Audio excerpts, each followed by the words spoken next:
In 1513, a ruined, exiled, humiliated, and tortured Florentine diplomat named Nicolaus Machiavelli wrote a text about human nature so disturbing that it was banned by the Catholic Church. Political leaders condemned it. For the next 5 centuries, his name became a byword for manipulation, coldness, and evil. Not because what he wrote was false, but because it was all too true.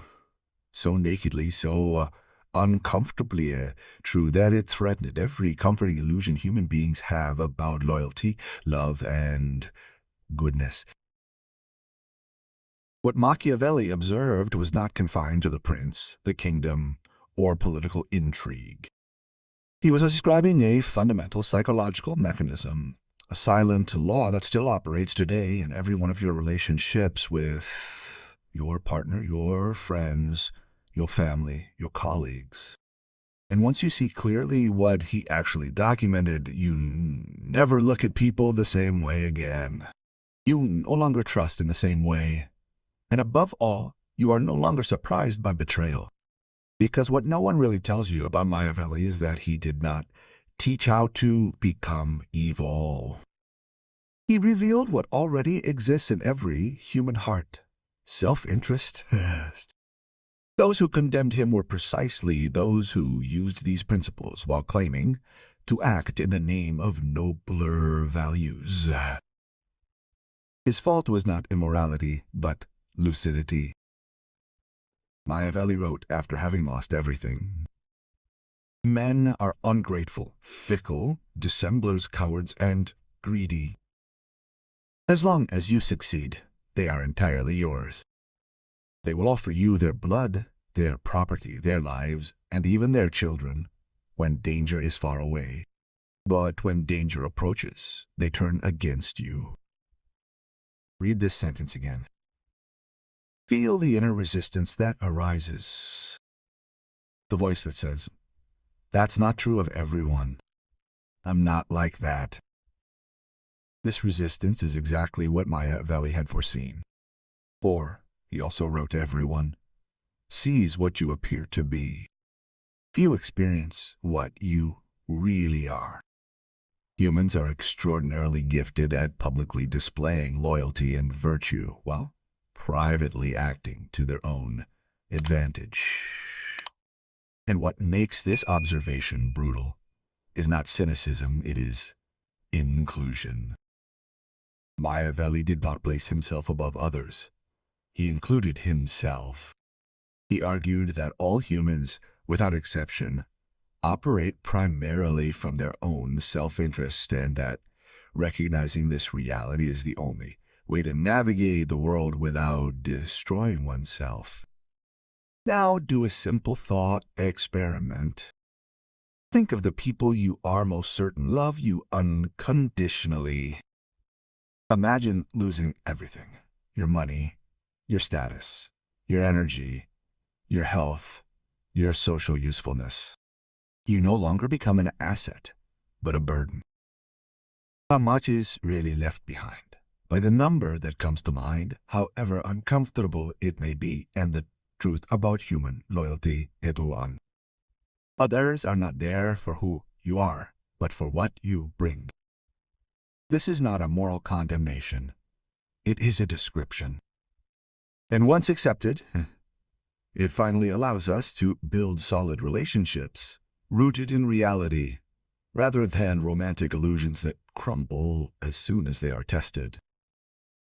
Machiavelli observed human beings under pressure in times of war, political collapse, when survival really depended on loyalty. And the pattern was always the same. Human relationships are based on exchange. Even when individuals believe they are acting out of love, altruism, or principle, there is always a quid pro quo. It may be emotional, social, financial, sexual, psychological, but it is always there. And when this quid pro quo disappears, the attachment dies. Observe your own life. The friend who disappeared when your situation changed. The partner whose love evaporated when you were no longer able to meet their expectations. The family member who only appears when they need something. The colleague who smiled as long as your interests aligned and then quietly sabotaged them when they didn't. Machiavelli would simply have said, of course. What did you expect? The problem isn't that people are bad. The problem is believing that they will work against their own interests to preserve your emotional comfort. This belief is the root of most relational suffering. From this clarity comes practical transformation. If every relationship is an exchange, then the first step is to see clearly. Take stock of each significant relationship in your life and ask a simple question. What is this person getting from me and what am I getting from them? Is the exchange balanced, or are you constantly giving more than you're getting? When the exchange is profoundly unbalanced, there are always three options. Reduce your investment, consciously renegotiate the relationship, or withdraw from it. Most people resist this examination because it's painful. It reveals that some relationships only last because you're willing to be exploited. But discomfort leads to clarity, but is always better than comfort perpetuates abuse. Machiavelli also observed that humans constantly test boundaries, not out of conscious cruelty, but out of instinctive economy. Where there are no consequences, exploitation advances. Boundaries that are not enforced are not boundaries. They are suggestions. Respect is not words, but what you refuse to tolerate. Finally, Machiavelli understood something fundamental about power and attraction. Total accessibility destroys value.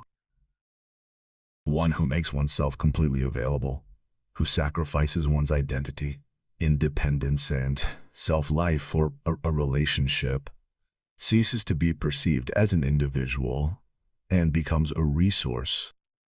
Resources are consumed and replaced. Maintaining an independent life is not a game or a manipulative strategy. It is the minimum condition for respect. One who needs nothing always retains the power of choice. One who depends loses that power. When Machiavelli wrote that it is better to be feared than loved, he wasn't talking about terror, but about stability. Love depends on circumstances. Respect is based on consequences, and only consequences endure. So that's what this truth really offers. The end of naivete, the end of surprise at betrayal, the end of unrealistic expectations of human beings who act according to their nature. It doesn't make you cold. It makes you clear-sighted. It allows you to build relationships based on aligned interests, clear boundaries, and lasting respect. Machiavelli died poor, exiled, and condemned by the very people who secretly practiced what he described. But his observations have survived for 500 years because they describe reality as it is, not as we would like it to be. Relationships are exchanges. Loyalty is conditional. Boundaries create respect. Independence breeds attraction. These laws operate whether you accept them or not. The only question is, do you prefer to continue to believe in the facts or learn to evolve in reality without losing yourself? And if this question bothers you, it is precisely because it touches on a point that most people avoid their entire lives. We have been conditioned to believe that loyalty is a natural state, that love is enough to maintain bonds, that kindness protects against betrayal. Machiavelli observed the opposite. He saw that the more an individual clings to his illusions, the more vulnerable he becomes to those who consciously or unconsciously understand the real rules of the human game. In everyday life, this manifests itself in almost invisible ways. You give more than you receive in the hope that it will be recognized. You forgive without limit in the belief that understanding will inspire respect. You remain available, present, constant, convinced that your loyalty will be rewarded. And then one day, the relationship collapses. Not because you did wrong, but because you believed that your virtue was enough to balance the exchange. Maval would have said that you were not betrayed. You simply cease to be useful in the terms implicit in the relationship. The pain comes from the gap between what you believe to be the basis of the bond and what it actually was. Understanding this profoundly transforms the way you interact. You no longer give to be loved, but because the exchange makes sense. You no longer accept imbalance in the name of peace. You no longer confuse sacrifice with value. And above all, you no longer expect others to act against their own interests to validate your moral vision of the world. This is where many people back down, because this clarity requires total responsibility, suitability. If a relationship exhausts you, it's not solely due to the other person's abuse, but because you permit it to continue. If someone is disrespectful to you, it is not just a character flaw in them, but information about what you tolerate. This realization is uncomfortable, but it is liberating. Now take a deep breath and say these words out loud or in your mind with conviction. Then follow up with the affirmation, I no longer give myself love. I deserve it.